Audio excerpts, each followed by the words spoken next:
right, guys? So today we're going to talk about isopathy. Well, you have no idea what isopathy is, and that's probably the case. But why are we talking about isopathy? So it's been coming up, especially on Odyssey and places like that. For instance, Steve Falconer has done a video on isopathy, and some other people as well, and he has some guests here. So yeah, so this is going to be like a reaction video, and also my opinions on isopathy. So who is Steve Falconer? He's one of the guys in Space Busters and a big, one of the big shots at Anarchapulco.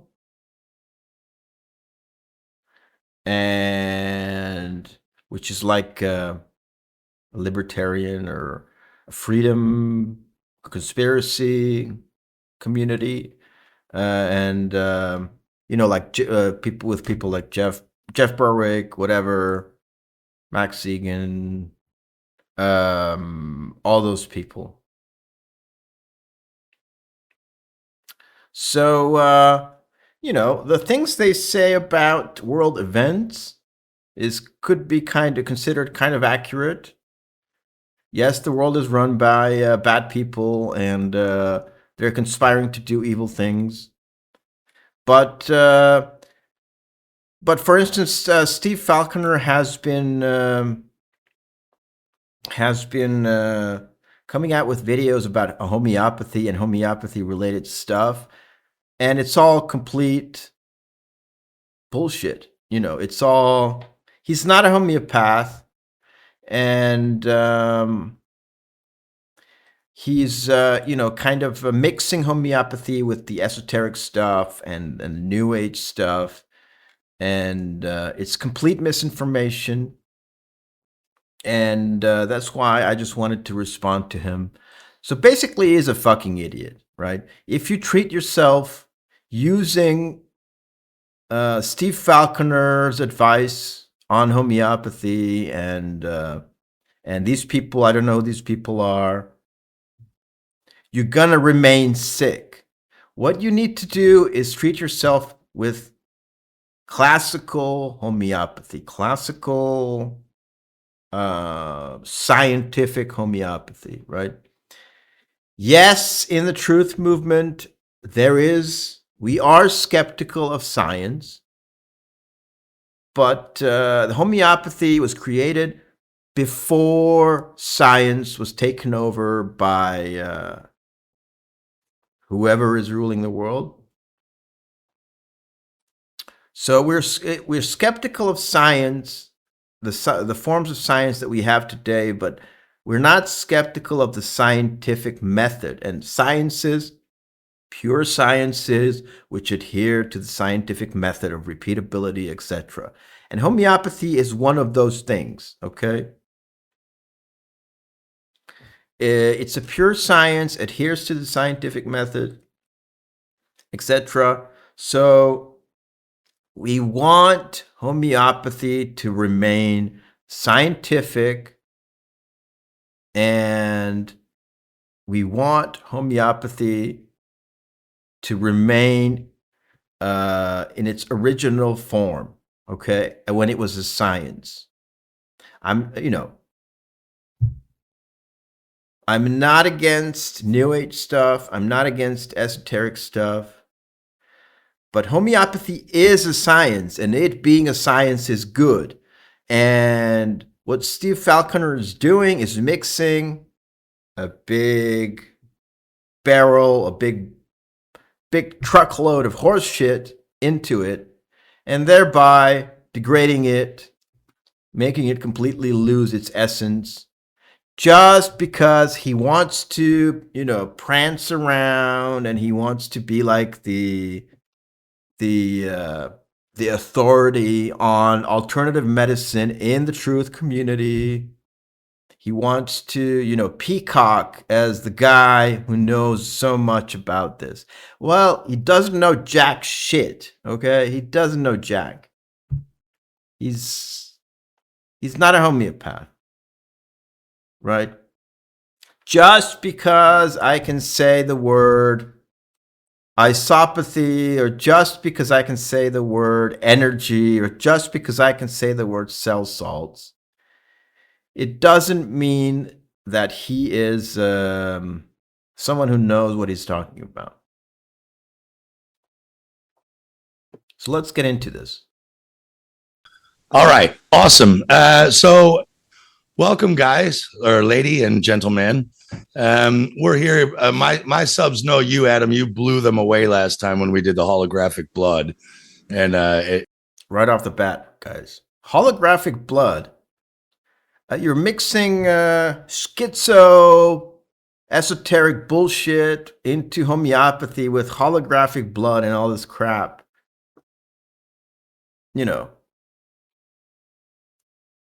It's crazy.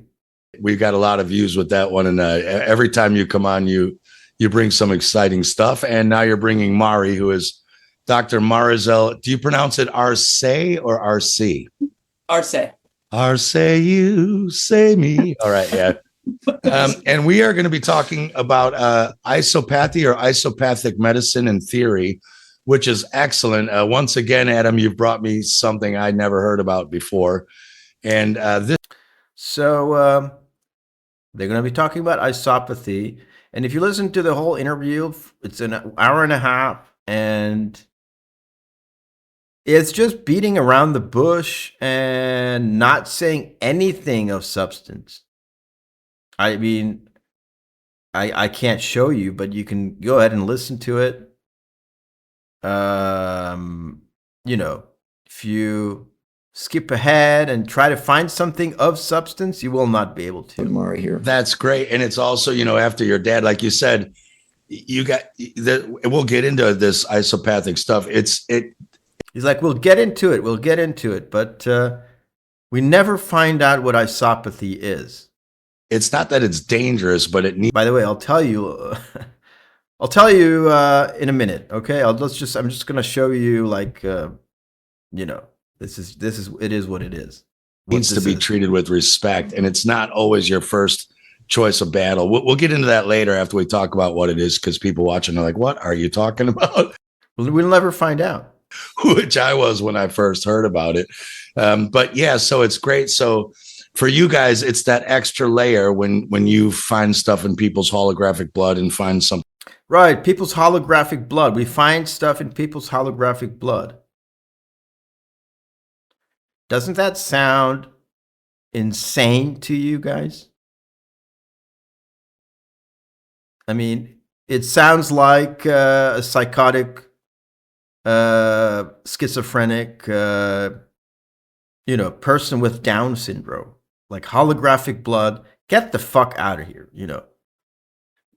Why don't you explain what isopathy is, and why don't you talk about its relation with homeopathy from a proper scientific perspective? Something wrong, maybe other traditional. We're just going to skip ahead again. Mass degeneration of cells because of malnutrition or some sort of trauma or something. You're so hyperstimulated to get rid of this junk, right? And sometimes if you're not pooping enough or... Yeah, so all they can talk about is detoxification, right? That's like the main thing that the New Age people, the esoteric people talk about. I mean, it's like 80% of their material, I think. And I'm not saying detoxification is not important. It's a pretty good thing. But Steve Falconer is prancing around like he's the homeopathic authority, because isopathy is related to homeopathy. It's a concept that comes from homeopathy. But Steve Falconer is parading around like he is the authority on homeopathy and isopathy. Um, but while at the same time he has no idea what he's talking about, and all they can talk about is detoxification and stuff like that. We don't, in homeopathy, we don't necessarily hone in completely on detoxification. It's not the most important thing, right?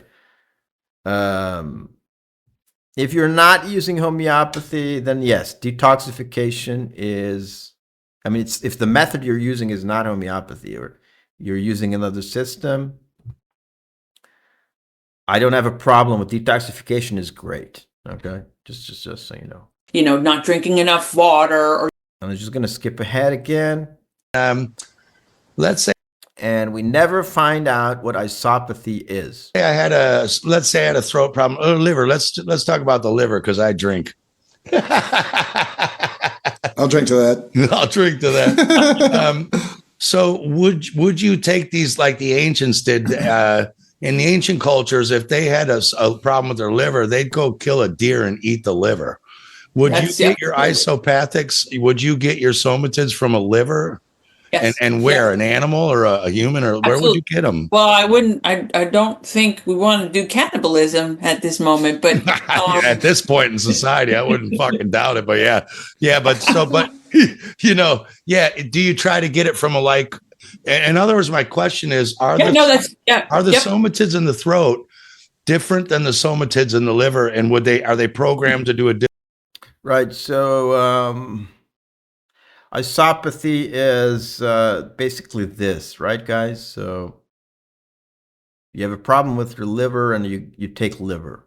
You take something made from a liver, and that's what they're talking about. Different thing, yeah, or they're geared towards, right? So I mean, you have to transplant them into another environment, and you have to wait for them to adapt to the new environment. So they're geared towards where they are located at that very moment, at that very minuscule second that you're looking at them. The moment you change them, at 24 hours, like if you research Dr. E.C. Rose now in the Mayo Clinic in the 1930s, he watched them do within 24 hours. He was changing, back and forth, strep to staph to strep, back and forth by changing the petri dishes, the agar plates. Right. And this also comes from homeopathy, like giving the remedy made from the bacteria that you have. It's also isopathy. So it wouldn't maybe work if you put like someone's throat bacteria into a liver. You wouldn't. It wouldn't even maybe work, or it is. It could. It just won't. It just won't do what you're hoping to do. It may work a little bit, and it may be slow progression. You may have to do it repetitively because you are getting like organotherapy, which is what it was called back in the early 1900s, is a form of isopathy, right? It is a kind of form of that way. So that's where we're back into everybody's taking desiccated pills of all sorts of different organ meats, and people are seeing great results because you are consuming that which is the problem inside. We don't have problems so much with our muscles, we have problems with our organs. So that is absolutely isopathic in its own way, but to elicit more medicinal like. Right. So guys, isopathy is giving exactly what the problem is caused by, right? That's what isopathy is. So taking the organ that you have problems with in your body, taking that organ as a remedy. And this comes from homeopathy, right? This comes from homeopathy. Let's read the organon. So we're gonna just go back to the original source material of homeopathy. This is Samuel Hahnemann, the organon. Samuel Hahnemann was the founder of homeopathy and like one of the biggest geniuses in the 18th century. So this is what he says. A third mode of employing medicines in diseases has been attempted to be created by means of isopathy, as it is called. That is to say, a method of curing a given disease by the same contagious principle that produces it.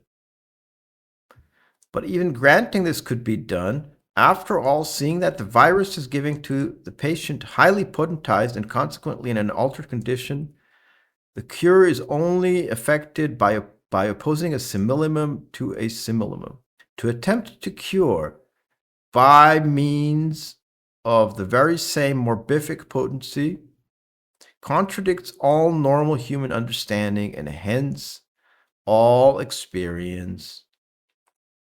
Those who first brought isopathy to notice probably thought of the benefit which mankind received from cowpox vaccination, by which the vaccinated individual is protected against future cowpox infection. But both cowpox and smallpox are only similar, in no way the same disease. In many respects, they differ, namely in the more rapid course and mildness of cowpox, and especially in this, that is never contagious to man by more blah, blah, blah. But to use a human morbific matter as a remedy for the same itch or for evils arisen is nothing can result from this but trouble and aggravation of the disease. So homeopathy is against isopathy. The original founder of homeopathy was against isopathy, and proper scientific homeopaths remain opposed to isopathy to this day. Homeopathy is, if you don't know, I've explained this a 1,000 times on this channel. If you don't know, homeopathy works by experimenting with remedies, seeing their effect in healthy people, and then prescribing on those symptoms in sick people. Yeah, if you don't know. So what this means is that we have bacterial remedies in classical homeopathy, like serinum, meteorinum.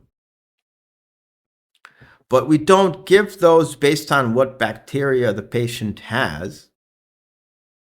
We give those based on what experimentation showed in healthy people, what symptoms the remedy produced.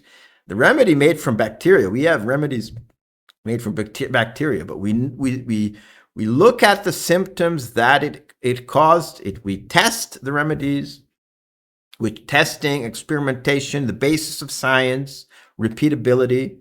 We test the remedies and look at the symptoms it causes, and then we use the symptoms to identify the necessary remedy. We don't prescribe bacterial remedies based on what bacteria the patient has. So if you have a strep throat, we do not give streptococcus remedy, the homeopathic streptococcus remedy. That would be isopathy. That is isopathy. And that is not scientific because that is not a result of experimentation. That is not a result of prior experimentation. That prescription is not a result. It's just you saying, oh, they have the same bacteria.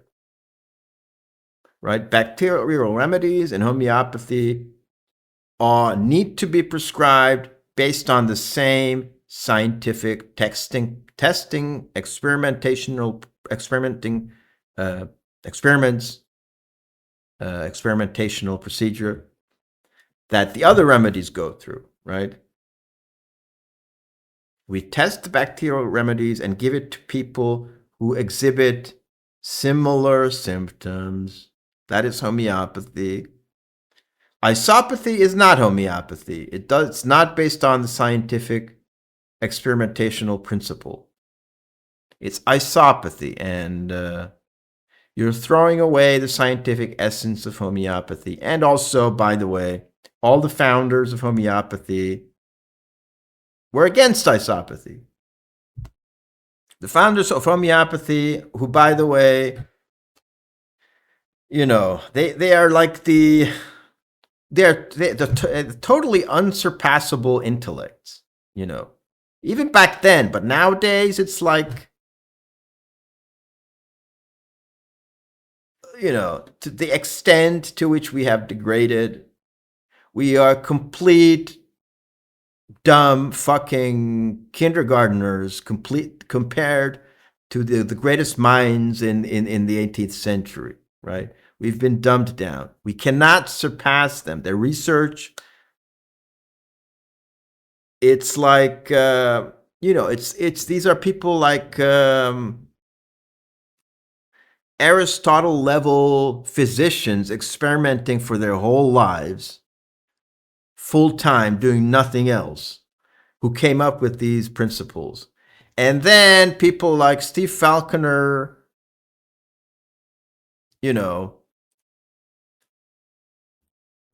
they come out and say all this bullshit